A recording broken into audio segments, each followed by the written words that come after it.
মাননীয় প্রধানমন্ত্রী যে সমস্ত কাজের জন্য কোনো ঘোষণা দেবেন সেই ঘোষণাকে আপনারা একসাথে মিলে কাজ করবেন। যেমন বৃক্ষরোপণের ঘোষণা দিয়েছেন মাননীয় প্রধানমন্ত্রী।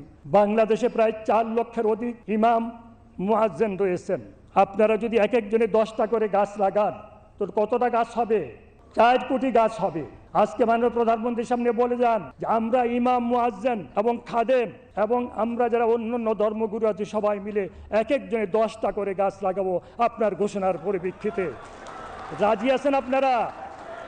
আমরা একটা পরিবারের মতো কাজ করব। আমরা জনাব তারেক রহমান সাহেবের একটা পরিবার। রাজি আছি? আমরা মুনাফিকি বুঝি না। আমরা আল্লাহর রাস্তায় চলি, আল্লাহর সন্তুষ্টি অর্জনের জন্য আমরা চেষ্টা করি।